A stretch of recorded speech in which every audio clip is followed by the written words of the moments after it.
meu caro mestre Zeferino Vaz. Em sua presença, saudade, presença da ausência, abrigado por sua capa e protegido pelo seu espírito, eu prometo dar o melhor de mim para dirigir a universidade que o senhor construiu, dirigiu e respeitou. Muito obrigado. Em abril de 1982, com a posse do professor José Arisodemo Pinotti como reitor da Universidade Estadual de Campinas, chega ao fim a maior crise que a instituição já vivera. Destituições de diretores, demissões de funcionários, assembleias históricas, manifestações e passeatas em pleno centro de Campinas e a universidade no centro dos noticiários. Mas por que uma crise? Como a crise começou? Quem foram os culpados? Quais os motivos que levaram a essa crise?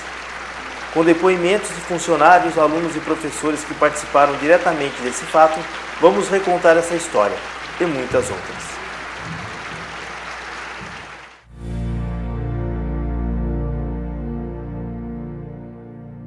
Era um momento em que o país estava vivendo um processo de redemocratização, ou melhor, digo eu, de democratização. O rei significaria que já tinha tido e nunca teve. Esse país nunca conheceu a democracia. Só sei que começou a ter movimentos de eleição, né? Começar movimentos de eleição direta de diretores. Começou assim, o mandato do Sobral terminou, não era mandato na época, mas o Sobral achou, não sei se alguém disse para ele que ele já era diretor há muito tempo, que estava na hora de ter outro diretor. Então, nós entramos num processo de escolha de diretor. Como foi esse processo? Nós tínhamos um órgão chamado colegiado, que fazia o papel de congregação. O colegiado resolveu discutir como seria a sucessão. E houve uma proposta de que deveria ser feita uma eleição para a elaboração de uma lista de nomes a ser proposta ao reitor professor Plínio, para que ele escolhesse um diretor. Isso daí já foi meio esquisito, né? Naquela época. Eu, pessoalmente, tive a sensação que quando a gente ia sair da reunião da congregação, estaria a polícia do lado de fora para prender todo mundo. Imagina eleger diretamente um diretor, né? Mas votamos, a proposta ganhou, todo mundo meio temeroso. Fizemos a eleição, né? E quem ganhou foi o professor Maurício Prates. A gente achava que essa eleição era para... Bom, a gente vai fazer uma festa, vamos fazer uma eleição, depois o reitor vai escolher quem ele quiser, porque ele não é obrigado a levar em conta uma votação que foi feita fora de qualquer regra. Para nossa surpresa, o reitor, o professor Plínio, escolheu o Maurício, e o Maurício me escolheu para vice. Não só ocorreu isso com o Maurício Prates, como em quase todos os institutos, né? Elegeram. Na matemática foi fantástico, a gente resolveu indicar uma mulher, o que já foi uma revolução. Então nós indicamos a professora Aida Arruda. O Maurício era o primeiro da lista tríplice que saiu de uma votação. E havia 5 outros diretores nessa situação. Quer dizer, na hora que a Faculdade de Engenharia de Campinas inventou esse modelo, os outros acharam... Sabe, a gente estava no fim do regime militar, então todas as outras faculdades, puxa, que bacana, vamos também eleger o diretor. E elegeram.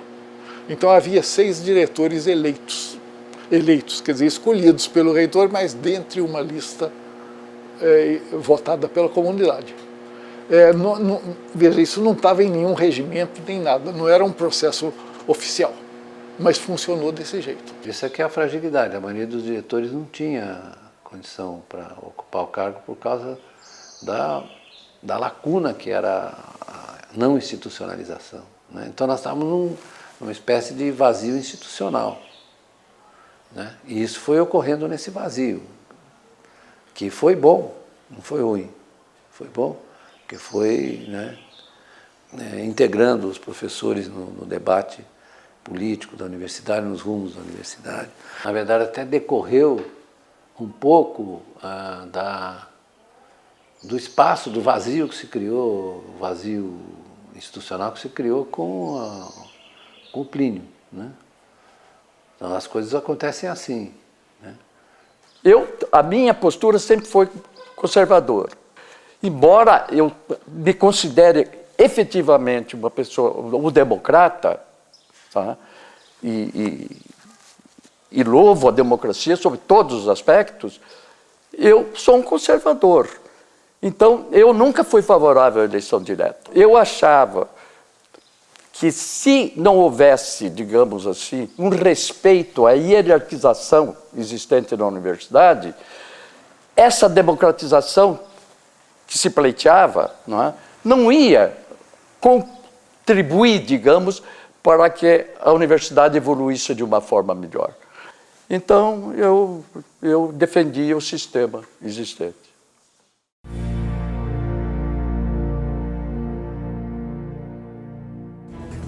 Outro assunto muito debatido hoje na universidade foi a entrevista que o secretário da Educação do Estado, Luiz Ferreira Martins, deu para a Folha de São Paulo. Nessa entrevista, ele alega que essa consulta à comunidade foge aos diplomas legais. Diante disso, as diretorias do DCE e a do Unicamp fizeram um documento conjunto, rebatendo essas afirmações e considerando que a consulta não só é legal, como é legítima. Nós não só estamos dentro da legalidade, ao contrário do que se refere o secretário da Educação, mas estamos dentro da legitimidade que nos é conferida pela participação maciça de professores, alunos e funcionários nos debates e temos certeza nas eleições que nós realizaremos nas datas previstas. Essa legalidade nos é garantida porque nós estamos apenas fazendo uma consulta à comunidade e é isto que teme o secretário. Feita esta consulta, continua com o Conselho Diretor o poder de definir quem é a lista sextupla a ser encaminhada ao governador do Estado. Na sucessão do Plínio, houve uma grande movimentação de eleição direta para reitor. O modelo eleição de reitor. Como as unidades tinham escolhido, alguém lá no Conselho Universitário propôs que para reitor, na época se falava em lista sextupla, né? Então que a lista sextupla também fosse eleita por um processo de consulta à comunidade. Foi o Rubem Alves que fez essa proposta de consulta à comunidade. Surpreendentemente, essa proposta foi aprovada pelo Conselho Universitário. Lembro da proposta, lembro que a gente imediatamente aderiu à proposta. É claro que muitas pessoas queriam uma consulta um terço, alguns queriam um voto universal. A gente não tinha claro como a gente queria. Mas a gente sabia, é o Eduardo Galeano que diz que as utopias servem para a gente ver mais longe, né? E, na verdade, acho que nós não tínhamos ilusão de que nós iríamos conseguir. E ela tinha como digamos, regulamentação, assim, que se pediria às 3 entidades representativas, a SUC, a do Unicamp e DCE, que promovessem as consultas nos respectivos corpos. Não é? A do Unicamp e DCE aceitaram a incumbência. E a SUC não, porque a SUC achava que a votação, eu acho, não tenho certeza não, a votação tinha que ser sufrágio universal.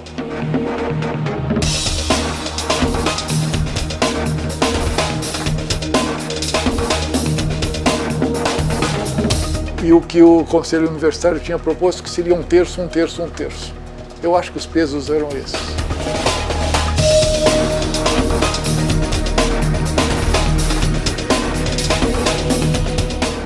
Em 81 era uma das poucas greves existindo no Brasil. A SUC fez uma greve direcionada à reitoria, para o mau funcionamento da administração da Unicamp. Era bem localizado. Ao mesmo tempo ocorria a primeira consulta para sucessão do reitor. Então esse seria aberto, uma consulta à comunidade. Então o processo de eleição para reitor não chamou muito a atenção. Fazia parte do processo. Para alguns eleger o reitor era eleger patrão. Existia essa questão de que vai ter a eleição do reitor, mas ainda não estava assim como um tema forte. esse tema entrou como central muito, acho que a partir dos próprios professores, principalmente daqueles que eram candidatos. Havia um grupo de diretores, né, que começou a dominar, digamos, esses eram diretores da engenharia, da física, tinha o diretor da educação. Eram 4 ou 5 diretores que queriam comandar a sucessão. E eles não tinham apoio nem da economia, que tinha um poder político por ser associado ao Zeferino, por ter sido associado ao Zeferino. O Zeferino já tinha até morrido, né, nessa época. Eles tentaram fechar da seguinte maneira, que eu acho que isso é fascismo violento, inclusive.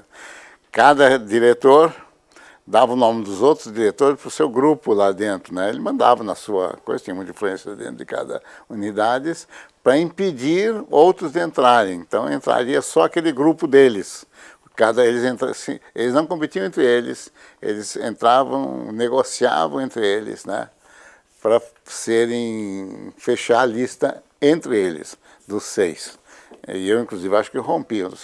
Eu peguei o primeiro ou o segundo lugar, depois do Paulo Freire, né, quando me candidatei, contra eles, porque eles tentavam fechar um grupo. Tá certo? Eu acho que isso não tem nada a ver com democracia. Isso eu chamo de fascismo. Tá certo? Concorreu muita gente. Concorreu, por exemplo, o Rogério César Cerqueira Leite. Lembraram a ele que tinha sido secretário de Ciências do Maluf. E concorreu o Eduardo Chaves, que na época posava de reitor democrático, mas era da Seitamum. Concorreu um monte de gente. O Pinotti. Acho que eram mais de 17 candidatos.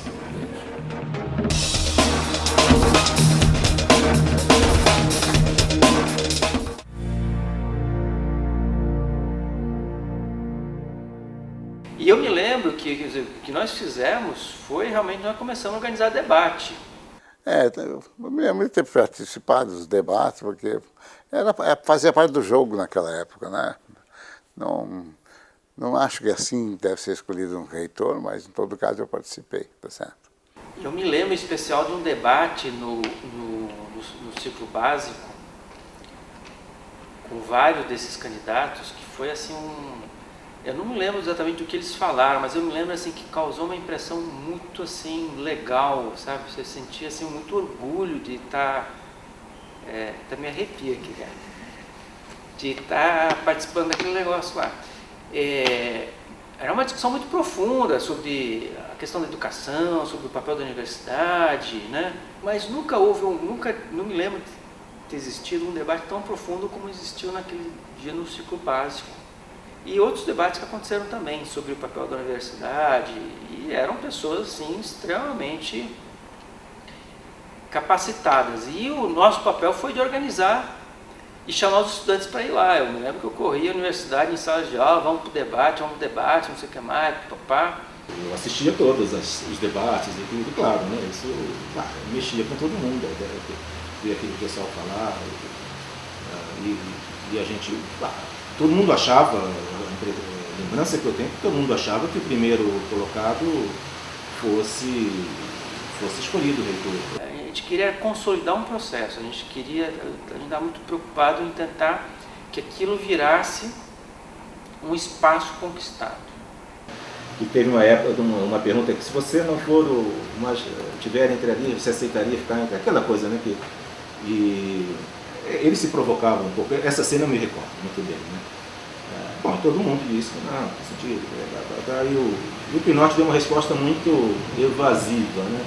E logo em seguida era o Cerqueira Leite, né? E o Cerqueira Leite respondeu, sendo um pouco mais breve, não.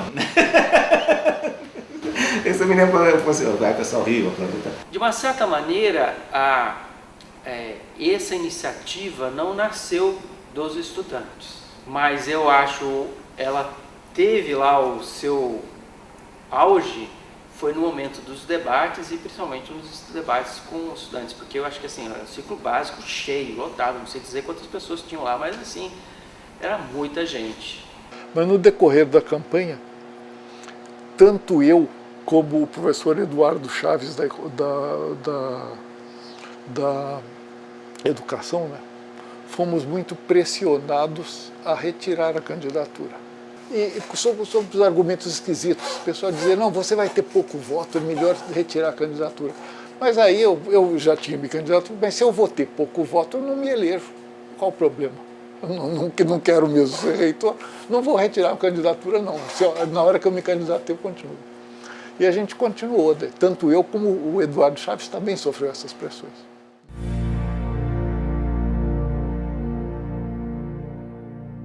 Alguns democráticos que eram ligados ao reverendo Moon, né?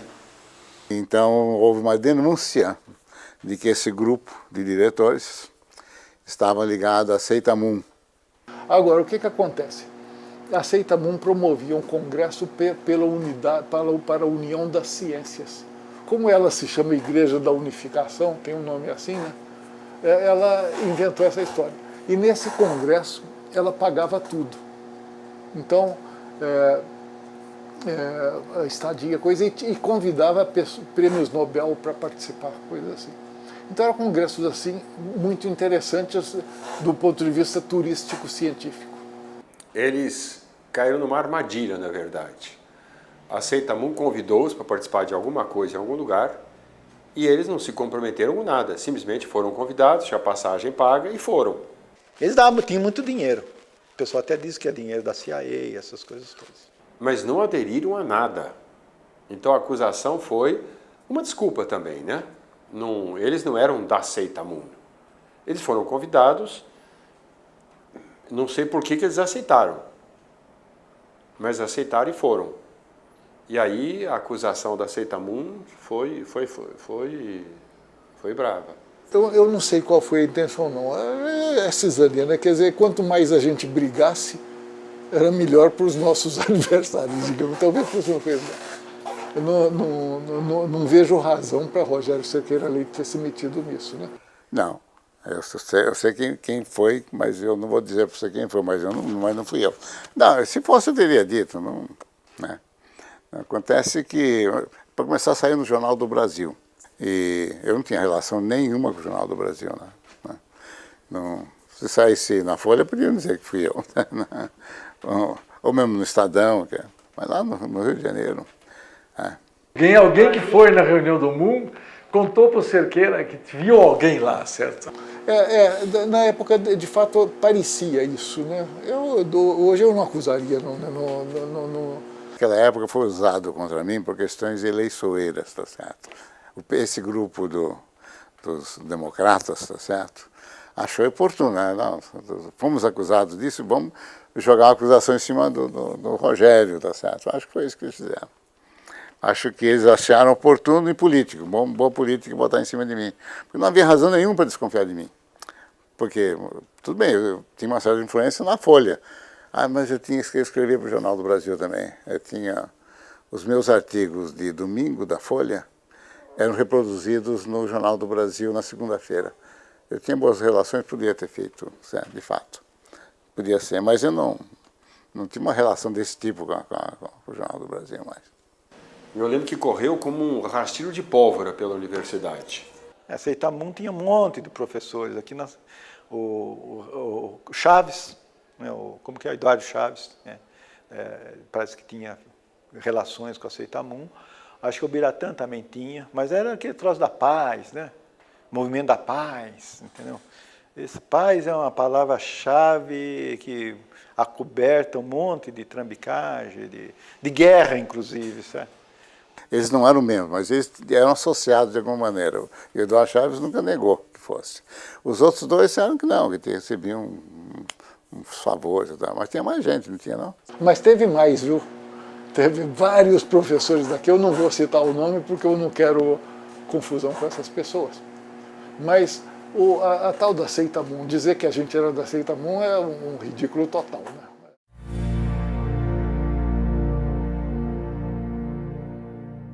Estas 6 pessoas são simplesmente o secretário de Educação, o reitor da Unesp, uma atitude insólita, ou seja, o reitor de uma universidade é membro do conselho de outra, e 4 membros do Conselho Estadual de Educação.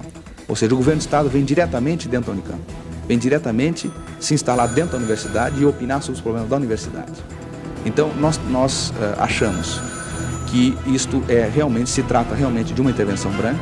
E, evidentemente, o interesse do governo do Estado é no sentido de interromper este processo de consulta à comunidade, porque depois vai ficar muito difícil ao governador nomear um reitor que não saia de uma ampla consulta às bases da universidade. 6 representantes do governo do Estado são designados inteiramente através do nosso estatuto, do regimento, é atribuição do senhor governador do Estado. Cabe a ele mudar ou não mudar. Um processo que não é ilegal, é um processo extralegal, mas que tem um peso moral muito grande. Toda a movimentação que estava ocorrendo aqui, que chamou a atenção do governador. A Unicamp começou a se movimentar politicamente, a comunidade a resistir, né? E essa informação foi levada pelo grupo do Zoaí, pelo pessoal da direita mesmo, levaram para o governo do Estado, né, aí para o Maluf, e dizem, ó, o cara lá estão querendo dar um golpe de esquerda lá na Unicamp, vamos intervir nesse negócio. Seria uma reação natural a um movimento que era um movimento básico, era um movimento de esquerda dentro da universidade, que não estava somente voltado para a disputa interna, era um movimento político da sociedade brasileira que estava emergindo naquela época contra a ditadura militar. Realmente, o governo estava preocupado com aquele tipo de movimentação dentro da universidade que não se coordenava, digamos assim, com a sistematização que havia até então. Não é? E o conselho diretor da Unicamp, digamos assim, aceitava essa filosofia e não se teria, digamos, possibilidade de um controle. Não é? E foi aí, então, que dentro daquele... Eu fui chamado, não é, para dizer que eu deveria ir para o conselho diretor e para a gente discutir nomes. E aí eu sugeri, o presidente do conselho, eu, que tinha que ir, já não cabia, já era indicado pelo governo, eu sugeri o presidente do Conselho Estadual de Educação à época, que era o professor Moacir Vaz Guimarães. Não é? Sugeri um outro membro do Conselho Estadual de Educação, que era a professora Maria de Lourdes Mariel Taidar, que era da USP, da Faculdade de Educação da USP, acima de qualquer suspeita, todos dois. Sugeri o antigo diretor da Escola Superior de Agricultura Luiz de Queiroz, que era o professor Eurípides Malavolta, que também é um nome acima, um cientista de renome internacional, etc., um grande administrador, também era incontestável, até porque essa área existia também na Unicamp. Sugeri, se não me engano, o professor Didil, que era da Faculdade de Educação também, e foi o Gessém Vidal. Eu não me lembro de quem era o sexto, que tinha sido o reitor, não me lembro o sexto nome, sinceramente, você precisa dar uma consultada lá. Mas os nomes foram sugeridos realmente por mim. Isso foi, na verdade, um golpe sentido pela universidade, que a gente percebeu que havia uma mudança de atitude em relação à universidade. Já era o primeiro passo da intervenção. Foi a semente que plantou a reação da Unicamp à intervenção, que houve uma revolta generalizada. Digamos, é uma coisa muito garantida trocar 6 membros que eventualmente nunca apareceram por aqui, provavelmente era o caso, por 6 nomes de confiança, que se dispusessem de fato no dia tal nós iremos lá votar, né?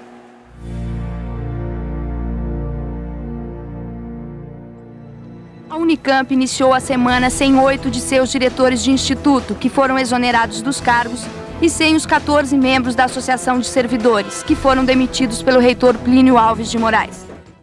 Eu fui designado diretor, o professor Plínio me tirou do bolso do colete dele e me colocou lá. Então eu era diretor ainda no modelo antigo, o cargo de confiança do reitor. Aqui na Faculdade de Engenharia tínhamos o Maurício que ele tinha escolhido, mas dentre o Maurício era o primeiro da lista tríplice que saiu de uma votação. E havia 5 outros diretores nessa situação.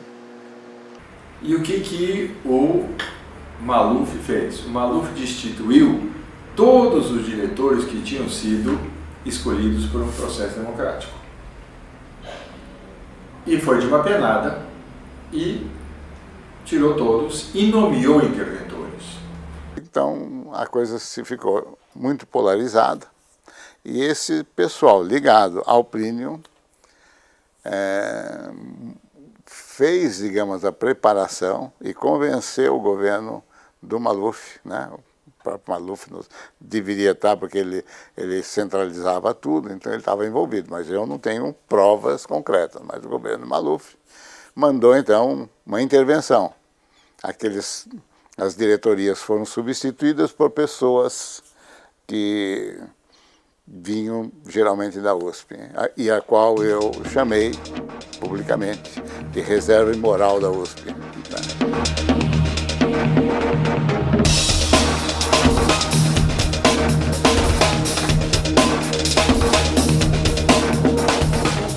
A diretoria da SUC foi toda demitida.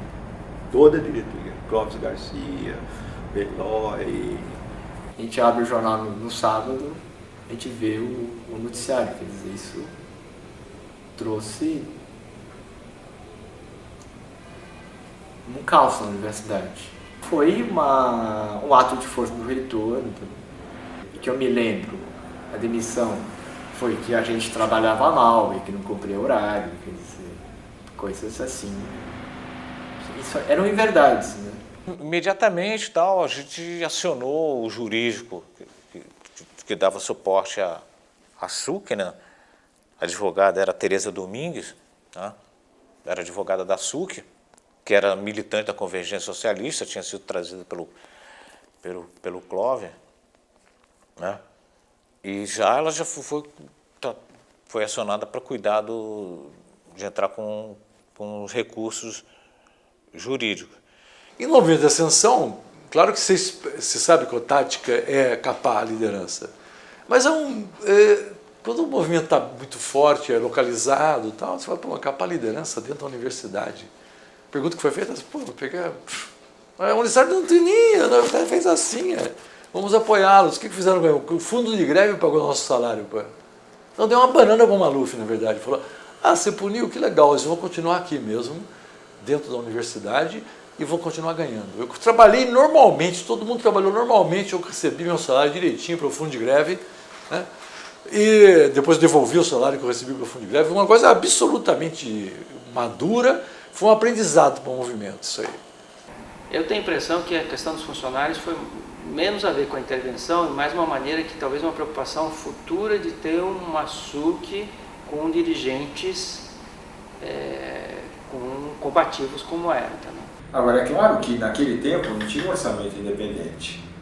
Então nós não sabemos quais os argumentos que o governo do Estado usou para dizer, Plínio, assina, pode citar assina ou te destituo. E o Plínio pensou, bom, pelo menos comigo aqui eu cuido um pouquinho da universidade. Ou ele pode ter pensado, vamos acabar com esse desgraçado, esse povo está escolhendo. Não dá para saber. Alguém sabe. Aí foi um problema já do reitor em relação à administração interna da universidade. Aí já não houve mais participação do governo. Aí já era um problema, digamos, interno da universidade. Eu fiquei sabendo que houve mudanças, etc., mas não houve influência nenhuma da parte da secretaria e tenho certeza absoluta do governo do Estado. Provavelmente foi uma articulação muito bem preparada, né, de um certo ponto, porque espalhou assim, pegou a liderança mais importante dos funcionários, pegou o professor que estava metido nos funcionários, estavam metidos nos funcionários, não demitiu nenhum diretor, exonerou os diretores. Demitiu quem? Demitiu os sindicalistas, entre aspas, os subversivos. Né? Então, mas foi uma coisa bem pensada nesse sentido, já antevendo o quê? Tem cabeça de repressor aí, claro. Isso não é só o Plínio não é um repressor, pô, é criador de passar. Tem várias qualidades e defeitos, mas acho que repressor ele não era. O Plínio era assim, um caipira, figura do caipira, o cara do caipira, daquele cara que chegou a ser professor universitário, professor titular, ele era MS6, já foi diretor da odontologia, mas aqui ele me parecia uma figura extremamente apagada e medrosa, porque ele, quando estava a efervescência aqui da intervenção, aquela manifestação, ele sumia, ninguém via. Então não foi da cabeça dele, mas foi de alguém que pensou, mas pensou meio rápido. E perguntou assim, o Vasco, puseram o Vasco do lado, né? Isso é coisa legal. Não sei quem, né? E como é que chama aquele cara mesmo que tem sobrenome italiano? Né? O Wilson, né? Não sei quem, né? Não sei quem. Aí foram descobrir que não sei quem era irmão do cara que tinha que ser demitido, né? O Wagner. O Wagner era para ser demitido, mas eu não sei quem que foi no lugar dele, o irmão dele. Havia um conselho, o conselho da intervenção, que era o Zoair, o Paulo Gomes Romeu, o procurador-geral, como era o nome dele? Pércio Furquim Rebouças, que era o procurador, que a gente achava que aquele era o capeta, era o próprio, né, cara, que maquinava tudo e tentava botar armadilha para a gente em tudo quanto é coisa que a gente fazia. O Arli, que era o diretor de recursos humanos, tá? Esse grupo que estava aí, tá? Tinha os caras de fora, tá? Tinha um assessor de imprensa do grupo, que foi contratado pela Unicamp, Godoy, Roberto Godoy. E algumas pessoas ligadas ao Plínio, né, estavam fazendo tudo para não deixar aquele grupo. No fundo era uma briga pelo pequeno poderzinho vagabundo que é ser dono de uma universidade, que naquela era uma universidade ainda pequena, né? Não estava acompanhando isso. Claro que a gente ficou sabendo, os jornais publicaram, não é? Mas o Plínio não veio falar comigo, eu vou fazer isso, não vou fazer aquilo. Aquilo era uma atividade administrativa interna da universidade. Entendeu? Agora, aquela história, o boato é muito mais importante do que o fato. Então, se quiseram atribuir ao governo, digamos assim, papel nesse episódio, criou-se o boato e todo mundo acreditou que isso era uma verdade, mas não era. Realmente não houve participação. Foi um problema resolvido internamente pelos órgãos da universidade, não por ação do governo. Auto interno, sem dúvida. Imagina, o Maluf não tinha nem tempo para fazer isso e nem tinha por que ele fazer isso. Ele certamente era informado. Ele era informado por alguém que tinha acesso a ele e falava, vamos fazer, isso mesmo, pode fazer a intervenção. Mas tinha um grupo aqui dentro, né? E eram esses caras, pô. Esse foi injusto. Estou te dizendo com toda sinceridade. Eu acho que eu nunca fui infenso à crítica. Tudo bem, você nunca agrada gregos e troianos, mas agora é duro quando você é injustiçado. Não é? E aí não tivemos.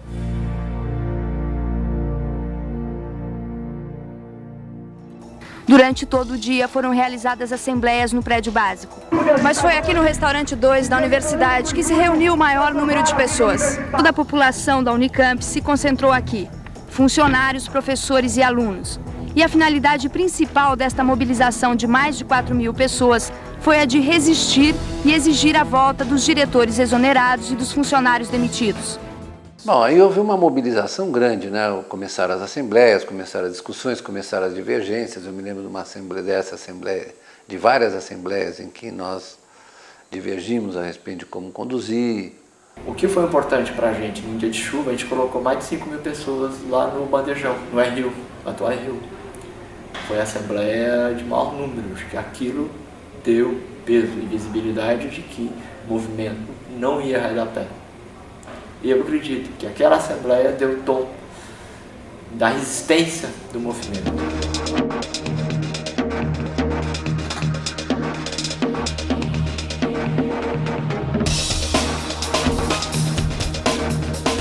Eu me lembro que é o seguinte, foi marcada, era para ter uma assembleia dos funcionários, se não me engano, dos funcionários, dos estudantes e dos professores. E depois ia ter no restaurante uma uma reunião geral onde ia se combinar em função do que foi decidido nessas categorias o que devia ser feito. Acho que eu pertencia ao grupo que era a favor da greve. O Vasco e eu falamos a favor da greve.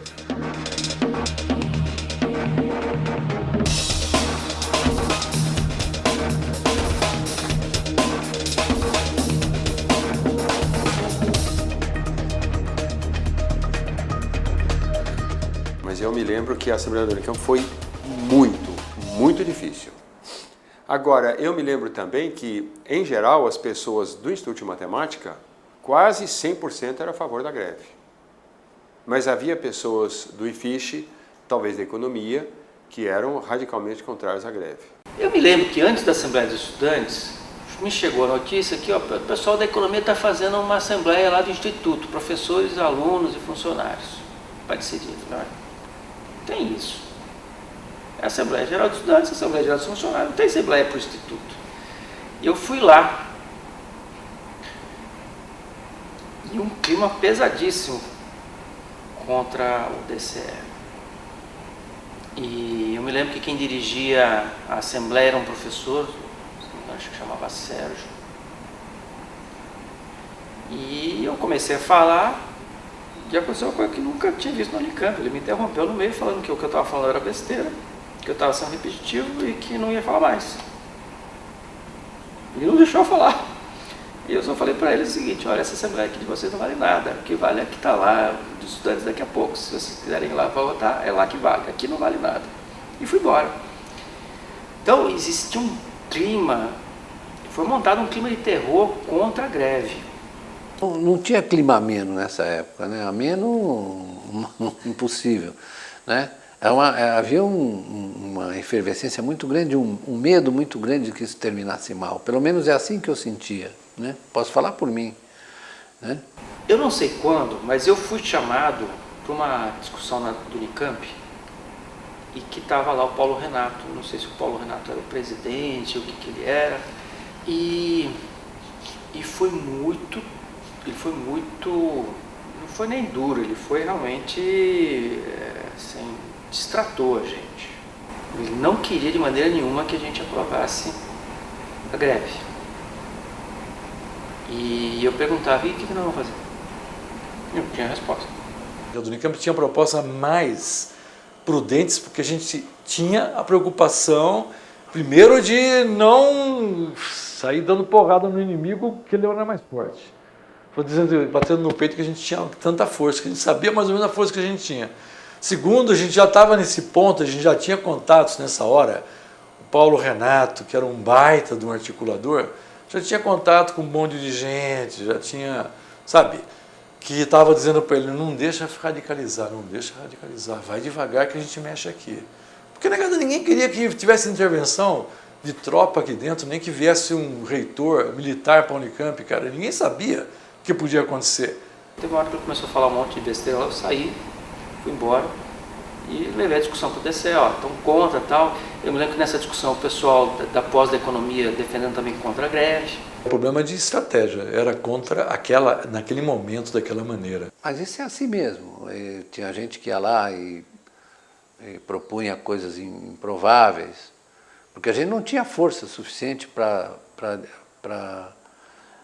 desconstruir a intervenção. A gente não tinha força política, né? Nós estávamos numa situação de fragilidade. Não se esqueça quem era o presidente, tá certo? Que era o J.B. Figueiredo, não era? Que é assim. Mas, presidente, se o pessoal não quiser abertura, quem não quiser eu prendo e arrebento, certo? Mas a questão era greve ou não greve. E aí teve a Assembleia dos Estudantes, né? Eu estava na direção da mesa da Assembleia. Houve o debate e aí no final ia até 2 intervenções contra a greve, 2 a favor da greve, intercaladas, e eu ia fazer a última intervenção a favor da greve. Aí falou primeiro contra a greve e tal, e o discurso era muito assim, a greve vai desmobilizar, vai todo mundo para casa, não sei o que mais, papapá, não sei o que mais. Então. Aí depois veio o discurso, eu não me lembro quem foi quem falou contra a greve, eu me lembro que depois veio o Célio Turino, que falou a favor da greve, mas o discurso dele foi muito ruim. E ele terminou parcialmente com uma parte da Assembleia vaiando ele. E nessa hora eu falei assim, nós não vamos ganhar greve. Não é possível que a gente vá, nessa altura do campeonato, desistir de lutar. E aí eu chamei os colegas ali do lado, enquanto estava falando o último cara contra a greve. E eu falei, gente, eu acho assim, os estudantes querem se mobilizar. Eu tenho a impressão que eles estão achando que a greve não é alternativa, como é que a gente faz? Aí eu falei assim, ó, gente, vamos fazer o seguinte, vamos manter os estudantes em sala de aula, mas nós vamos criar o estado de mobilização permanente. Veio na hora essa ideia lá. Mas o que é isso aí, Daniel? Sei eu. A gente fica em aula, mas qualquer hora a gente sai para se manifestar. Os professores vão ter que entender que a gente vai sair de aula e não vai ter falta, se tiver prova vai ser interrompida, vai ser adiada, por aí. A gente não tinha muita ideia, a gente tinha ideia do seguinte, nós precisamos ter alguma maneira de a gente se manter mobilizado. Aí era a minha vez de falar, eu não lembro o que eu falei, mas eu falei, mais ou menos eu falei uma coisa desse tipo, gente, eu estou entendendo o seguinte, todo mundo aqui está querendo lutar contra a intervenção, todo mundo acha que tem que lutar contra a intervenção, nós estamos divergentes de qualquer forma. Tem dúvidas sérias sobre a questão da greve, porque o pessoal tem muita gente achando que se tiver greve, o pessoal vai para casa e a gente não se mobiliza. Então eu estou propondo uma coisa alternativa, estado de mobilização permanente. O que é isso? O que é isso? Assim, nós ficamos em sala de aula enquanto não tiver mobilização. Quando tiver mobilização, a gente sai a qualquer hora, a qualquer tempo para se mobilizar. E foi isso que foi aprovado. É o que dava para fazer. É o que era viável. Eu lembro que o pessoal da Açúcar não gostou porque falou que era um eufemismo, que era um negócio que não era nada. Para ou não para, afinal, que o Flávio sempre falava assim, a gente quer as coisas claras. Assim, ou para ou não para, não tem mais ou menos. Na verdade, foi entendido com mais ou menos, mas eu acho que foi a menor posição. E aí eu me lembro que eu acho que a gente estava até atrasado para essa assembleia, essa reunião lá no que a gente chamava Restaurante Novo, não sei como é que hoje se chama lá. E eu me lembro que eu cheguei lá e o Paulo Renato falou, que negócio é esse de estado de mobilização permanente? Ele estava extremamente irritado. Extremamente irritado. Ele estava com a missão de não sair.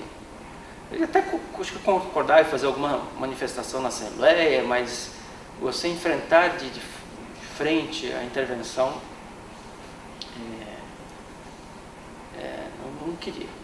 A SUC tinha tirado a greve e a do Unicamp eu não sei se tinha tirado conta, não sei o que é, mas assim, não era. E aí o que ficou foi o tal do estado de mobilização permanente. O bandejão estava lotado, estava cheio. Inclusive todos os demitidos, eu me lembro quando fui chamado, todo mundo foi chamado, os demitidos foram chamados, ficava assim, a mesa estava lá em cima, onde é aquela passarela de acesso, né? Eu estava lá em cima, eu lembro que eu estava lá em cima, do lado das pessoas que falavam, e acabei abrindo mão da minha fala, porque tinha muita gente já falando, estava ficando, primeiro que foi muito bom, troço muito de participação, assim, entupiu o restaurante, né? Foi um momento, foi um dos auges também da posicionamento contra e tal. Eu me lembro que não dava para enxergar, não dava para ouvir nada, que a gente ficava em cima, aqui de pé em cima dos bancos, onde as pessoas sentam, a gente ficava de pé. E havia pessoas que até ficaram de pé em cima da mesa, a gente pediu para ninguém ficar de pé em cima da mesa por causa da higiene, mas não cabia mais ninguém dentro do restaurante. E a gente não conseguia ver e ouvir porque havia um aparelho de som aqui e o povo estava naquele passeio que vem da entrada para comportar a fila. Então na parte mais alta estava todo mundo e a gente aqui era um pouco escuro, porque a iluminação, naquele tempo não havia jantar, então a iluminação não era uma grande iluminação. Então era muito difícil participar, mas foi uma assembleia marcante, eu me lembro disso. Amanhã, os alunos, professores e funcionários promovem assembleias setoriais em toda a Unicamp. Às 5 horas da tarde, eles saem em passeata pelas ruas centrais de Campinas, pegando assinaturas da comunidade em apoio ao movimento deles. Então a gente fez passeata na Francisco Glicério, pô. Percorremos a Francisco Glicério, havia um jornal novo. Jornal de Hoje. Jornal de Hoje, e que na primeira página trouxe a fotografia da passeata que ocupou 3 quadras da Francisco Glicério. Era fantástico. Nós fizemos uma passeata, eu me lembro que a gente não tinha dinheiro nenhum, a gente fez, eu tenho até aqui um adesivinho em defesa da Unicamp, que a gente vendeu nessa passeata, conseguimos arrecadar um dinheiro que pagou, acho que, as contas durante todo o resto do movimento. A cidade estava mobilizada, né? Muito diferente de hoje, a cidade estava mobilizada. A gente sempre tem a impressão, tem a sensação de estar participando da história, essas coisas assim, é gostoso nesse sentido.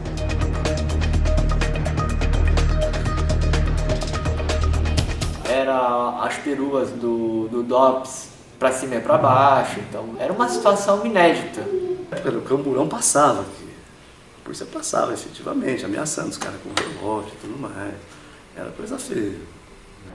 Não era o exército que reprimia, não era a polícia, certo? Isso que sempre estavam infiltrados, óbvio, a gente sempre sabia, você sempre via algumas figuras de repente estranhas aparecendo. A intimidação era alta. Então a gente sabia que o telefone do açúcar na sede na cidade estava grampeado, então a gente tinha que tomar cuidado, que tipo de informação dava por telefone. Mas teve muita ameaça, eu só me lembro de gente falando quando a PC fechada, que ia se extinguir cursos, que um monte de ameaças em função desse processo de intervenção. Não se concretizou nada, pelo contrário, os cursos saíram mais fortalecidos e mais unidos do estudo. Agora, às 8 horas da noite, vai acontecer um ato público no Teatro Castro Mendes, promovido pela Comissão de Justiça e Paz, seção de Campinas. Vão participar deste ato intelectuais, políticos da oposição, inclusive o prefeito Francisco Amaral. A gente só foi avançando. A gente fez um desagravo no Teatro Castro Mendes, chamou celebridades, chamou familiares. Era fantástico, um movimento que envolveu a Campinas inteirinha. Nós não lotamos o teatro, quem lotou o teatro foi a Sociedade Campineira. Um outro episódio emocionante também que foi lá no Castro Mendes. Teve na mesa o Marcel, que era da PUC, e o Rubem Alves, na mesa, mestre de cerimônias e tal. E no palco todos os demitidos e exonerados, e na plateia uma massa gigantesca, né? Quantos cabe no Castro Mendes lá? 200, 300 pessoas, todo mundo lá e tal, gente de pé, não sei o que mais. Eu lembro disso. O dia hoje na Unicamp foi tenso. Os funcionários continuaram parados, os professores não deram aulas e os alunos fizeram várias concentrações. No ciclo básico, mais de 1.500 alunos protestaram em assembleia contra a exoneração dos 8 diretores das unidades e a demissão dos 14 dirigentes da Associação dos Servidores da Unicamp. Naquela época, o ciclo básico, a gente conseguia encher o pátio ali embaixo. Tem aquele anel superior ali, que tinha ali uns parapeitos ali, lotava de pessoas ali, e ainda tinham pessoas que subiam no teto lá em cima, colocar faixas também. Então aquilo ali fervilhava, quer dizer, era uma coisa de emocionar mesmo, de mexer com as pessoas, ver aquela força, né? A gente tinha pessoas também de liderança, né, muito fortes na época, assim, então aquilo era uma coisa que mexia, assim. Assembleias cheias, numerosas, gente sentada em cima, entende? As palavras de ordem, intervenção, as vaias, os aplausos.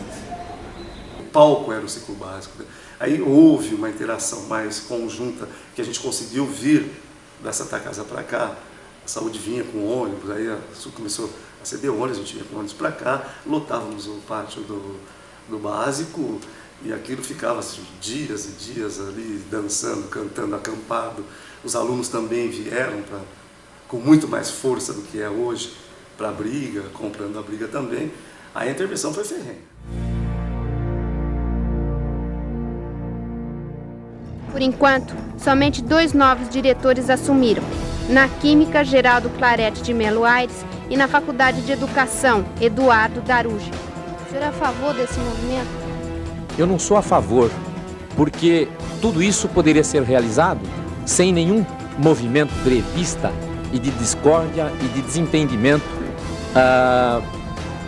para conseguir um verdadeiro objetivo. Eu não vou lembrar exatamente se foi na segunda-feira, mas os interventores, eles vinham para a Unicamp assumir as unidades de onde houveram as intervenções.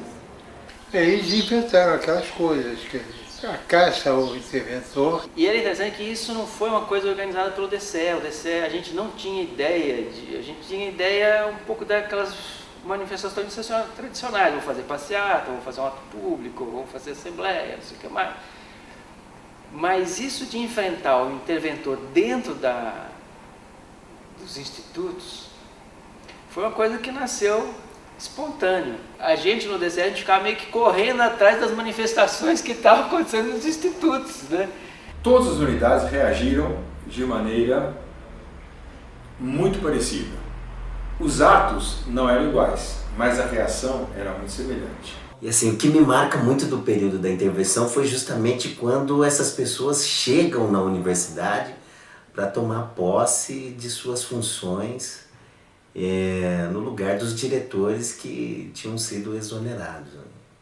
E aquela grande massa de estudantes, funcionários aguardando para fazer o que o povo fez, né, que foi colocá-lo para correr. Eram passeatas, eram alunos, professores, funcionários acompanhando os interventores. Muito mais funcionários e estudantes e aquele povo todo correndo na rua. Você vê alguém em desespero, saindo, querendo fugir, vamos dizer assim, da situação a qual tinha entrado. Né? Foi interessante foi que numa das passeatas que a gente estava fazendo em direção à reitoria, porque a gente se mobilizava aqui nas unidades de ensino e pesquisa e a gente ia subindo, né, se concentrava e ia subindo em direção à reitoria. E no meio do caminho, estava subindo uma massa grande e a gente encontrou um senhor lá. E alguém identificou ele como um dos interventores, que eu acho que chegou na universidade, não conhecia muito bem, deve ter vindo com alguma condução, alguma coisa, e ele desceu, acho que no meio do caminho, ou ele chegou da reitoria mesmo, e ele estava descendo a pé e estranhamente estava descendo sozinho, e alguém acho que identificou ele, conhecia, não sei como, um dos interventores. Foi uma situação, ele passou uma situação bem delicada, porque a turma, né, já começou a gritar palavras de ordem e tal, e os líderes do movimento na época, né, tiveram que fazer um cerco assim, e ele não conseguiu descer não, ele foi obrigado, ele foi escoltado de volta para a reitoria. Se aquartelou lá e acho que dali ele foi embora e nunca mais ele apareceu aqui. Algumas tentativas de os nomeados assumirem. Genial, o Johnny contou para você. O Johnny, a matemática, fez uma das melhores foi da matemática. Eu não me lembro de todos, mas eu me lembro muito bem do Frederico Pimentel Gomes, professor de estatística em Piracicaba. Na matemática, nós tivemos a presença do interventor numa noite. Ele chegou no final do expediente, entrou, acertou alguma coisa com a secretária e nós vimos quando ele saía. E, como em outros lugares, pessoas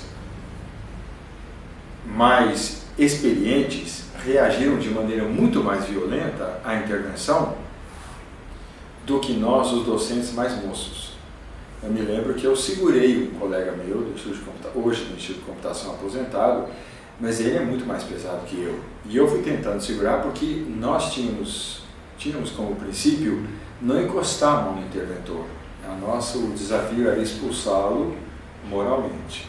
A gente tinha uma preocupação muito grande de que não houvesse nenhuma violência, nada que pudesse. Existia um boato, uma preocupação de que pudesse haver uma entrada da polícia ou do exército na Unicamp. Não sei se isso era exagerado ou não, mas a gente tinha essa preocupação, a gente queria evitar qualquer coisa que pudesse justificar uma medida extrema por parte que a gente chamava na época dos órgãos de repressão, né? Nesse momento, quando eu consegui segurar o professor Cláudio Lucchesi e o professor Frederico entrou numa Variant azul clara que ia levá-lo de volta a Piracicaba, o professor Cláudio Lucchesi, que era um fumante pesado, inspirou profundamente com a intenção de dar uma cusparada. O Frederico Pimentel Gomes rapidamente fechou a vidraça e a cusparada pegou no vidro. Nós ficamos de sobreaviso e no dia seguinte eu estava na entrada do instituto quando o interventor subiu a escada segurando a pastinha de paletó de terno. Paletó e gravata. Um paletó não era um tecido leve, era um tecido mais pesado, talvez lã, não sei. E o líder estudantil disse: "O senhor já renunciou?" E ele nem respondeu e ele foi entrar na sala. Quando ele foi entrar na sala, falou para a secretária trancar a porta e eu pus o pé na porta. Estávamos dois professores, o professor Cordeiro, hoje professor na Unesp, em São José do Rio Preto, e eu. E aí nós pusemos o pé na porta E é claro que nós dois, mais moços, forçamos a porta e entramos. A secretária, coitada, ia tentar nos impedir à força. E o Frederico Pimentel Gomes falou assim: saiam desta sala, esta sala é minha. E eu disse: não, esta sala é nossa. E a secretária tinha deixado para o professor Frederico, ela deixou as chaves. E como é comum haver em muitas diretorias, há duas portas. Uma porta que dá para a secretaria e outra porta para uma saída, perdão, se a pessoa precisa sair depois que a secretária foi embora. E as duas portas estavam lá. Eu peguei essa chave e abri a porta, que o professor Frederico nem teve tempo de ver, e abri a porta que dava para o corredor. E o professor Cordeiro chamou todo mundo e formou-se um aglomerado na porta, e com as duas portas abertas as pessoas entravam e iam embora para poder ver o interventor. Era uma tentativa de desmoralizá-lo. E eu me lembro que eu fui lá para o Instituto de Matemática e tinha uma fila enorme de alunos. O cara, ele estava dentro da sala do diretor, né? E a fila ia e o aluno chegava na frente dele, falava um monte de coisa pro cara e depositava uma moedinha na mesa dele e saía. E eu falando pro cara: tá vendo, você vai querer ficar aqui frequentando tudo isso aqui não vai ser hoje não, vai ser todos os dias da tua vida aqui dentro do Unicamp. E o cara tava até meio pálido e tal. E eu me lembro que as pessoas entravam e faziam comentários desagradabilíssimos, nada de baixo calão. Outras pessoas jogavam amendoim, outras pessoas punham moedinhas. E lá fora havia uma bandinha, eu não sei se do Instituto de Artes, não sei de onde era, que ficava tatim, para dar ritmo para a fila não parar, porque a fila aumentava e aumentava e precisava passar aquele povo todo. Até que no determinado momento, a bandinha falou: nós que também queremos ver. Então o que a bandinha fez? A bandinha entrou na fila e entraram tocando a bandinha com o bumbo, com o prato e tocando e passando lá por dentro. Um já trouxe um saída por aqui com flechinha, então virou exibição mesmo de um objeto chamado intervenção e com uma espécie chamada interventor. Só que muitas pessoas, pela farra, saíam e entravam na fila de novo, jogavam amendoim de novo, jogavam pipoca de novo. E o interventor ficou vendo aquela passagem da comunidade um por um, interminável. Chega uma certa hora, o interventor viu que não havia nada que ele pudesse fazer, que a fila continuaria até as 5 horas da tarde. Ele pegou a pasta e resolveu ir embora.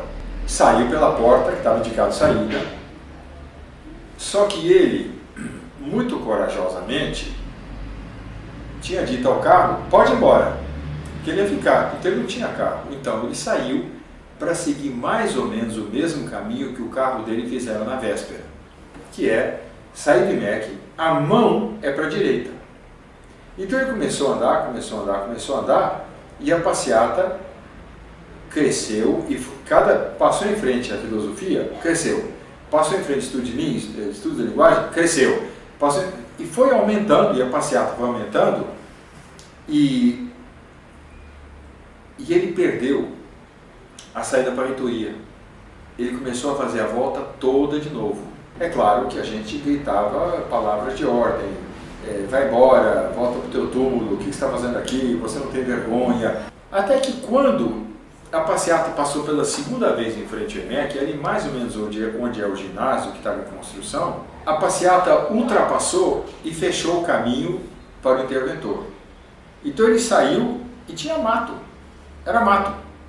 Ele subiu no cupim, um cupinzinho, e falou: pro mato eu não vou, e abaixou e ficou com a pastinha dele. Aí o Judas e eu abrimos o caminho e todo mundo foi para trás, e ele continuou liderando a passeata e nós mostramos o caminho para ele. E quando ele viu o prédio da reitoria, esse homem começou a andar depressa e a passeata começou a correr. E a gente segurando as pessoas e a passeata correndo, e alguém pisou no calcanhar do sapato dele e o pé escapou do sapato, ou seja, o sapato virou um chinelo.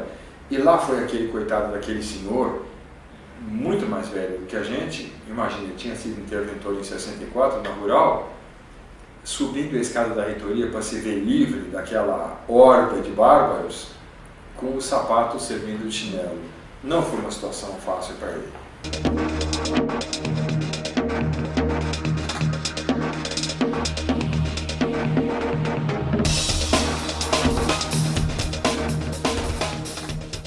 Passei, digamos, a participar um pouco quando entraram os tais diretores, né?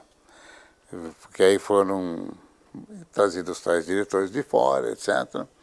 Aí eu me envolvi, passei a me envolver, fui solicitado, digamos, me pediram que eu me envolvesse. Eu escrevi aqueles artigos na Folha, houve reportagem, veio, o pessoal da Folha veio aqui, e outros jornais vieram, e houve uma grande confusão naquela época, né? E eu participei das caminhadas, aquelas coisas ali. Senti um pouquinho como estudante. Lembro da chegada do interventor do Instituto, que foi acompanhado pelo FOF, pelo Ferdinando, que o João Manuel Beluso falaram para mim, me chamaram, a mim, ao Zé Walter e a Cândido, falaram para nós, cabeça de vocês, mas, pelo amor de Deus, não participe de manifestação nenhuma. Certo? Não fique, o pessoal está de olho em vocês, vocês são, assim, dos demitidos, o professor Zé Waldo, o professor Vasco, são os caras que eles querem rifar. Então eles acabaram convencendo a gente ficar num lugar longe, assistindo de longe, eu muito chateado, assistindo de longe a manifestação. Na verdade eu ia ficar chateado também se eu tivesse a manifestação, porque eu não ia xingar o Ferdinando, entendeu? Meu caríssimo professor, jamais xingaria ele. Mas eu fiquei chateado de ficar onde eu estava também, meio longe, entendeu? Lembro do interventor da Unicamp, que era uma figura patética, né? Ele chegou com um revólver aqui. Artigas, isso. Biólogo, qualquer coisa assim. Mas foi uma coisa, na hora que ele chegou, eles contam que eu falei alguma coisa, mas eu não lembro nem o que eu falei, tá? Eu vi tudo, tinha bastante gente, certo? Mas tinha não tantos funcionários do Instituto. Por quê? Por quê? Porque o Ferdinando estava junto com o Artigas. Claro que foi uma estratégia para evitar que tivesse um massacre no cara, porque o massacre no sentido que foi feito nos outros lugares. Porque certamente se o Ferdinando não estivesse junto, se não tivesse havido esse pano quente, ia virar um IMEC, ele ia dar a volta sei lá o que ele ia fazer, porque o cara, aquele louco lá, aquele que veio no IMEC é meio maluco, porque ele viu o que estava acontecendo e saiu que nem um general da banda puxando o cortejo, entendeu? E o Artigas não sei se faria isso, mas... Que seria o interventor que foi lá entrar no IFISH, nós fizemos uma espécie de um corredor de moeda de R$1, era inflação alta, então as moedas não valiam nada, e o senhor, que já era um homem mais idoso, passou e a gente, num tapete de moedas, e com a gente jogando moedinha em cima dele. Ou seja, uma situação totalmente insustentável. Na verdade, quando o Maluf decretou a intervenção, a minha impressão é que ele não tinha noção do que estava acontecendo na universidade, não tinha base nenhuma, já não tinha mais clima para fazer isso. E foi o que de fato acabou acontecendo, né? O interventor ficou sem clima nenhum e rapidamente se fez uma negociação para ter uma saída honrosa, e acho que logo em seguida ele jogou a toalha e resolveu sair, porque não vou dizer que foi ali o decisivo, né? Porque como eu não tenho uma visão de conjunto, eu não sei. Mas o que ele viveu ali foi forte, eu acho. Então, todo mundo estava na sala dele, eu ouvi lá um bate-boca, uma coisa, e ele acabou renunciando, não foi? Acabou renunciando, não, foi um negócio patético. Ele levou os desaforos ali, da macacada. Eu sei que o Artigas ficou pouco tempo, acho que nem assumiu e em seguida saiu, etc. Mas o Artigas eu tinha contato, porque ele era meu amigo. Né? Agora os outros não. Aí eu lembro dessas movimentações todas da intervenção, porque eu acompanhava até com amigos que já estavam aqui há mais tempo, tal, eles passavam lá na música, assim, pessoal, vai ter... Eu participei de uns corredores poloneses, assim, não de pancada, né? Mas de você ficar nas fronteiras do caminho até a sala do interventor. E aí quando o interventor chegava, acho que fui em 2 desses. agora não me lembro, um acho que foi no FCH, que minha irmã estudava lá, e o pessoal me chamou, ó, vamos lá, vai ter, não sei o que e tal. E a gente ficava gritando, nem sei quem era o cara. Eu não sei qual foi a situação, mas eu vou contar essa história para você. Eu me lembro que houve uma unidade onde eles pegaram uma microsala que tinha um tanque e uns arames pendurados e ficavam o rodo e os panos molhados e os potes de desinfetante para a limpeza do prédio. E puseram diretoria naquela sala.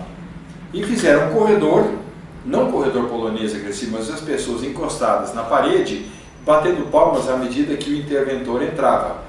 E o interventor olhou para aquelas palmas, é claro que elas eram cínicas ao extremo, mas, ou sardônicas, né? Mas ele entrou e ele viu a placa de diretoria e ele parou com a mão na maçaneta, olhou para as pessoas, abriu a porta, olhou para as pessoas e virou para entrar. E era uma coisinha de 2x2 com tanque e aquele fedor de pão molhado, mofado, e ele ficou injuriado e houve uma vaia ensurdecedora, e esse foi um interventor que nem teve passeado para sair. Ele... Me relataram depois um desses confrontos, até dos professores, que o interventor chegou, sentou na mesa dele, e aí entrou todo mundo na sala, e aí um senhor, um professor, né, colocou um documento dizendo que eles não iam se submeter à intervenção, colocou o documento e depois saiu todo mundo. E o cara ficou sozinho no instituto, no prédio. Na educação. Ninguém, foi todo mundo embora. O cara pegou o carro e foi embora. Nós tivemos uma reunião, isso também me lembro, na música, porque o nosso interventor foi o Almeida Prado. E ele foi chamado no gabinete do reitor, isso ele contou para a gente lá na reunião, foi chamado no gabinete do reitor, e o reitor queria saber se ele topava ser nomeado, porque estava pensando nele para assumir a...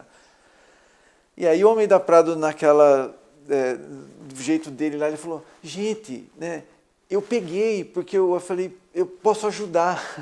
Eu falei, sim, eu quero, pegou e tal. E aí os alunos, sabendo disso, queriam fazer uma afronta a ele, como estavam fazendo a todos. E aí criou aquela situação, porque ele não era estranho, ele era nosso amigo ali, né, era professor do curso. Em todos os outros lugares, as pessoas vinham de fora. Com recomendações de prudência vindo de outras fontes, Comissão de Justiça e Paz, muito ligada à Comissão de Justiça e Paz em São Paulo, com pessoas ligadas, próximas a políticos como Mário Covas, como Carvalho Pinto, e muitas outras pessoas. E aí, a prudência recomendou que todos os interventores renunciassem. Cada unidade teve a sua solução, digamos assim, de compromisso, mas os interventores foram expulsos.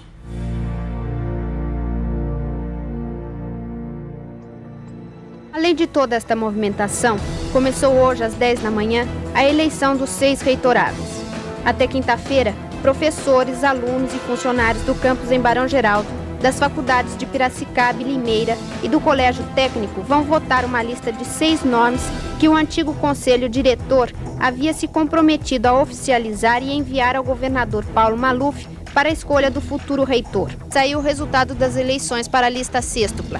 Em primeiro lugar, ficou o professor Paulo Freire, com 6.734 votos. Segundo, professor Maurício Prates, com 6.273 votos.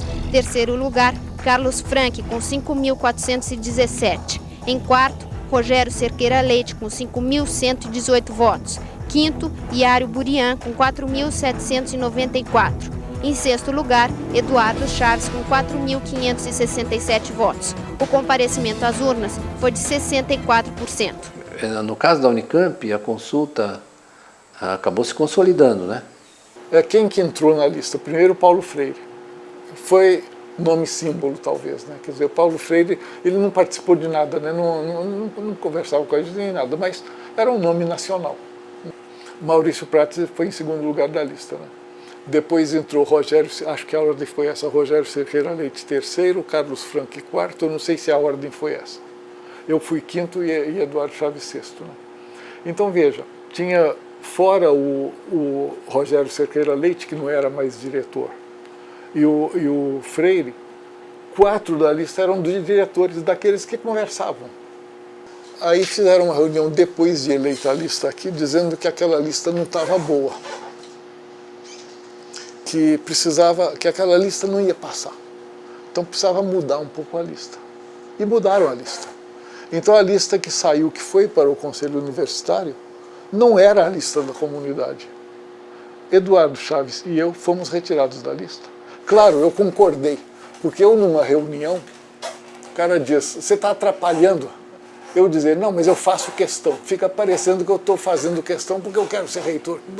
Eu tinha que fazer questão dizendo, olha, pelo processo, eu tenho que estar aí. Mas como as coisas se confundem, eu, não, tudo bem, pode tirar meu nome. Tiraram meu nome, tiraram o de Eduardo Chaves e botaram o Hermano, que foi o 7º da lista, e o Pavan, Clodovaldo Pavan, que não tinha nada a ver com nada. Ele era da biologia, mas nunca tinha participado de nada, entrou na lista. Então foi essa lista que foi para o Conselho Universitário, não era mais a lista da comunidade. Bom, mas se a lista foi falsificada antes, o compromisso de qualquer pessoa que tivesse com a lista da comunidade estava vencido. Então não precisava ter trocado o Conselho. Não, essa ninguém sabe.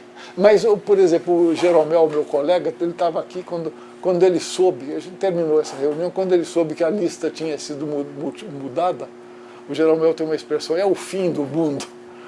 Acabou tudo, né? Porque, de fato, na hora que mudaram essa lista, pegaram todo o processo e jogaram no lixo, né? E vão começar os conchavos, né?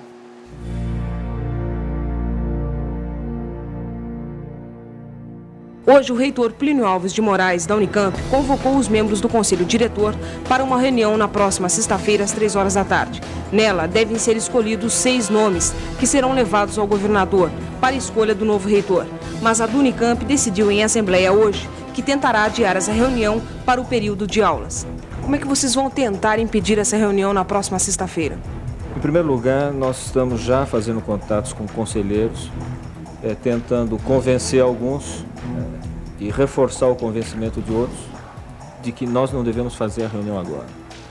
Em segundo lugar, nós estamos decididos a fazer pressão política sobre o Conselho Diretor no dia de sua reunião, isso é, sexta-feira, às 15 horas, levando para lá o maior número possível de docentes. E o terceiro tipo de medida são medidas judiciais, que nós estamos ainda por definir, mas há algumas bastante plausíveis, tanto para tentar impedir essa reunião, claramente, quanto também eventuais medidas posteriores para garantir a nulidade da reunião. Eu me lembro que a gente teve alguma manifestação, me lembro que teve polícia militar em Barão Geraldo, existia um clima pesado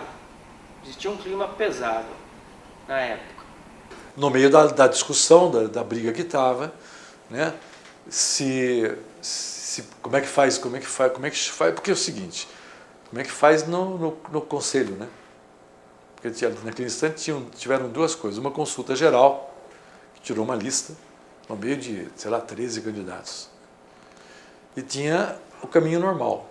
Qual o caminho normal naquele tempo? Não tinha eleição, tinha consulta, certo? Então, qual a primeira proposta? Pegar o pessoal daqui e levar para lá. Não. Pega alguns daqui e coloca alguns outros. Até porque o Paulo Freire foi um nome que pegou em primeiro lugar e nem queria ser reitor, dizendo, pelo amor de Deus, o pessoal que conhecia o Paulo Freire, pelo amor de Deus, não põe o Paulo para dirigir isso aqui, que isso aqui vai para o brecho. Tá certo? A gente sabia que, sendo Paulo Freire o primeiro da lista, jamais ele seria escolhido. Jamais. E a gente ficou, dentro do DCE, até o fim do processo, definindo a lista sextupla que tinha sido votada pelos alunos.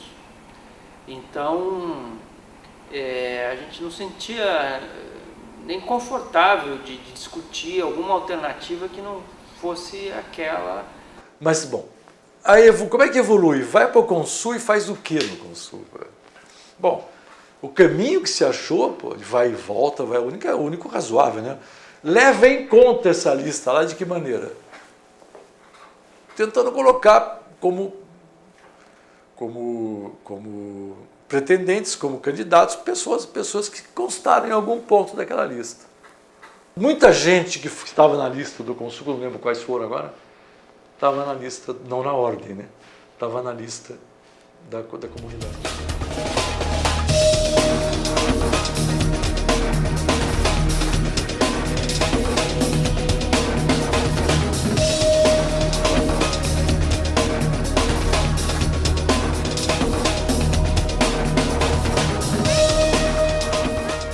E o pessoal da economia, João Manuel, em especial João Manuel,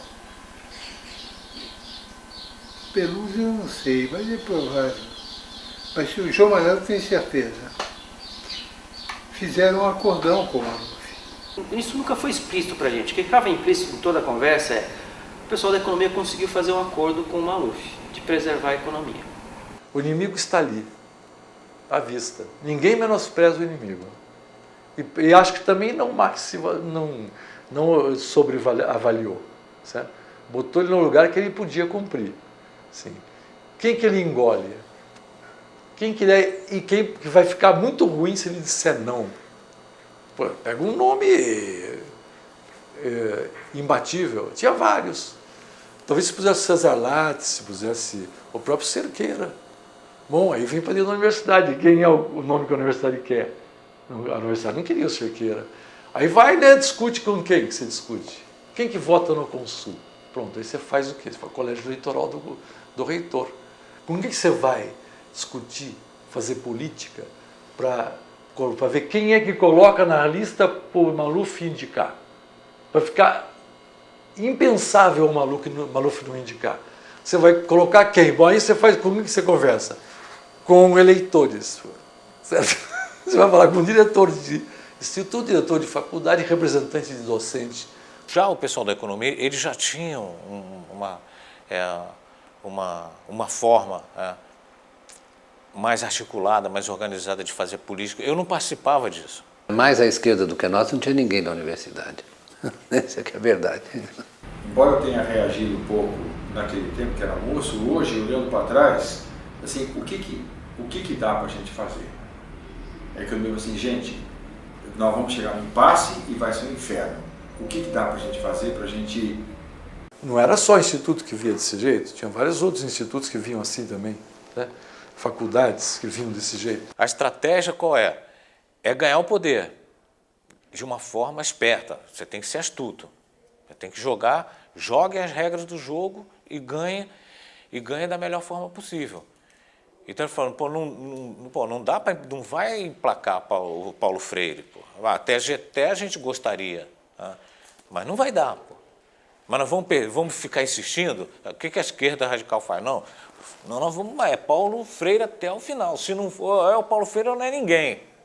Só que o ninguém não existe. Mas eu acho que a posição seria, né, bancar o Paulo Freire de novo, certo? Mas na saída da intervenção, certo? E o pessoal da economia, não, vamos pôr um nome que o cara que passe. Um cara que não seja muito direita, seja um cara do diálogo e tal, mas que aceite e pronto. Aí eles acharam o Pinotti, um cara que tinha trânsito também. Isso é uma forma astuta de fazer política, né? Então, eu não compartilho dessa estratégia, mas os caras sabem fazer isso. Então foi uma manobra na falta de uma eleição direta. Não tinha, primeiro que não tinha consulta geral, certo? Não tinha consulta geral. Foi feita uma informal, não estava escrito que ela ia ser levada em conta. É o estilo de fazer política de novo, certo? Fazer política só pelo alto, certo? E não que às vezes isso é necessário, mas tem que ser. Se você é um dirigente de uma associação, né, diretor de um instituto, você tem que comunicar isso à base, né, e jogar limpo. certo? Então existia um partido aqui. Eu estou dizendo partido nesse sentido amplo. Né? O Pinotti foi o nome que esse grupo escolheu. Né? Pinotti, na verdade, o Pinotti sempre foi um reitorável. Não sei qual a relação dele com os economistas. Né? Apesar das divergências, nós convivíamos com o Pinotti. Né? Então, Pinotti, a medicina e a economia se juntaram quase sempre por causa dos mesmos interesses, né? Mas eu acho que o Pinotti era o candidato, sabe? Quer dizer, eu acho que ele não foi uma escolha a posteriori. Não sei em que tempo, mas foi antes. O entendimento era que o Pinotti seria aceitável pelo Maluf, né? Mas o entendimento, na realidade, era que ele seria aceitável, inclusive internamente, porque ele não estava nem no grupo dos democráticos, nem no grupo digamos, que você chamou da Troika lá, quer dizer, ele estava meio livre nessa época, ele não tinha se comprometido com ninguém. Porque o Pinotti nós tínhamos mais diálogo, mais proximidade com ele. O que aconteceu? O Pinotti foi o 11º colocado na consulta, né? Primeiro foi o Paulo Freire, depois ele foi o 11º colocado. Certo? Evidentemente, me parece, não sei, se fosse o segundo, o terceiro, não sei se houve articulação em torno do segundo, do terceiro, do quarto. Aí foi feita esse é o joguinho, né? O jeito deles fazerem política. Acharam que o Pinotti era um cara, o Pinotti topou, certo? E aí fizeram já o esquema todo, né? Pinotti, o vice e tal, depois esse, que só foi interrompido com o Hermano, né? Eu tenho a impressão que ela talvez fosse a motivação disso tudo, sabe? Quer dizer, talvez o Pinotti fosse mesmo candidato a reitor de uma turma, né, de um grupo, que fez a intervenção para colocar o Pinotti na reitoria e, portanto, foram bem-sucedidos. Porque naquele tempo a Unicamp dependia totalmente do Estado para ter sua verba, seu orçamento, seus recursos. Então, a saída dessa crise teve que ser negociada. Um caminho de negociação que existia das universidades todas, não era nem só da Unicamp, e que rebatia no que a gente chamava naquele tempo de ala autêntica do PMDB. Então, como a política era feita desse jeito, pelos representantes, mesmo que o representante fosse daquele jeito que era, o Senado, por exemplo, né, tinha biônico, etc., ou a base eleitoral ainda garantia autenticidade. Então, tinha políticos que você podia contar com eles, podia cobrá-los assim. Só reuniões que você ia conseguir algumas coisas com quem? Com Ulisses Guimarães. Com quem? Com Severo Gomes. Com quem? Com Franco Montoro. Então tinha várias, que eu me lembro mais, né, com esses caras que tinham muita ligação, que eram autênticos do PMDB na época, o Ulisses é um nome meio que nacional, né? Se eu fosse candidato naquela época, eu não ia pedir o apoio do PMDB. De com quem os nossos conversavam. Eu não sei com quem aqueles outros conversavam. Pô. Não tenho ideia disso. Claro que é tudo matuto velho. Além de um político, matuto. O nego coça a cabeça muito antes de fazer, faz o picadão inteirinho antes de falar, certo? Na verdade, nós negociamos isso com o Ulisses também. E que precisaria ser um homem da universidade, que estivesse aqui desde o início, etc., que conhecesse a universidade. Então, o Armando Ramos foi ao meu gabinete, acompanhado do Pinotti. Não sei se fizeram amigos pessoais, provavelmente. Né? Ele conversou comigo antes, para me apresentar o Pinotti, para saber se eu teria possibilidade de influenciar a escolha do Pinotti como reitor da Unicamp. Claro que como secretário de Educação, e já tendo vivido o problema da Unicamp, como eu tinha, mas é claro que o governador não é obrigado a indicar que eu sugerisse, nomear quem eu sugerisse. Mas, evidentemente, eu tinha condições de sugerir. Né? A escolha era dele, é claro. Né? Mas ele também conhecia o Pinotti de nome, pelo menos. Então, eu sugeri o nome do Pinotti ao governador e ele aceitou. Não sei se houve outras influências, mas quem fez a indicação do Pinotti para reitor da Unicamp, para o governador, no ato fui eu. Outras pessoas falaram com o governador, ele não me contou. Eu não sei, não sei. O Armando Ramos era um radical de direita. Entendeu? Não era ligado a grupo político nenhum. É uma ironia, porque o pai dele, que já está morto, era o líder esquerdo. Eu não sei porquê, o Armando Ramos era um homem... Eu era um conservador, o Armando era um radical. O Pinotti sempre foi um cara que flertava com uma parte da esquerda, mas namorava firme com a direita, né? Então é esse caminho, na verdade, que era um caminho político, que algumas pessoas não achavam adequado, mas era difícil você negar isso. Era uma manifestação democrática, na verdade, porque mesmo que fosse acordo de cúpula, veja o passo que você deu aqui dentro. Pô. Foi uma solução, eu acho que foi uma solução de governabilidade. Eu aprendi na minha vida que na história não tem o impossível. Tem o mal explicado, tem o mal feito. Impossível? Não. Eu acho que era a única. Agora, acho que era mais palatável para o poder. Evidentemente, os funcionários, o pessoal da SUC está meio, porque estava todo mundo demitido, né? Tem campanha de sustentação, etc, etc. Então, eu acho que o ônus maior desse tipo de solução, não sei como o DCE se comportou, mas o ônus maior é o ônus da Unicamp, né? De ter feito isso aí. Você conseguiu botar um cara que o Conselho não foi pau-mandado. O Conselho discutiu os nomes. Não veio o Maluf e disse assim, qualquer um desses que será esse. Nós inventamos nomes que aí ficava sabendo por caminhos mais ou menos diretos ou tortos que o Maluf engoliria. Foi isso que conduziu, foi esse tipo de visão política que conduziu a estratégia de botar o Pinotti como reitor. E algumas pessoas concordaram e outras não. E o Pinotti foi uma solução de compromisso. Um deles é eu imagino que ele cumpriu esse, de admitir os funcionários, de pacificar a universidade, né? Nesse momento em que se negociou a entrada do Pinotti, a derrota do governo estadual estava dada.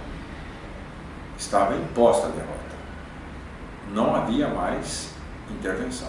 A Unicamp passou por uma ameaça séria de ter um reitor muito fora da comunidade. Então, o Pinotti, apesar de não ser aquilo que a gente imaginava, que a gente queria, era um cara de dentro da comunidade. Essa coisa foi feita tudo às costas do movimento, às costas da categoria. Eu me lembro muito bem que nós convocamos uma manifestação de protesto na frente do Conselho Universitário, e o Eliezer, que era presidente da Unicamp, só faltou estourar champanhe quando o Pinotti foi escolhido. Mas é o jeito desse pessoal fazer política, Eliezer incluído. E o Eliezer sabe muito bem, né? Não tem problema com o Eliezer, sou amigo, mas é um jeito de fazer política que eu acho incorreto.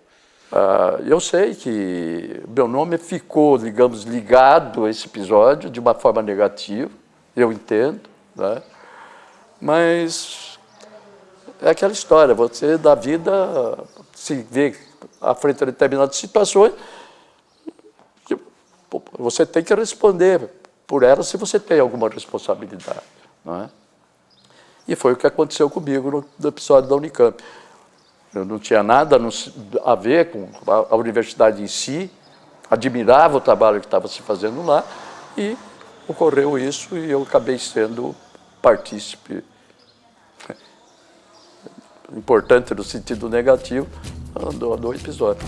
Eu acho que a história é feita pelas pessoas, pelo coletivo das pessoas, pelas massas. Eu acho que o movimento de funcionários, professores e estudantes da Unicamp fez história. A história tem que ser escrita.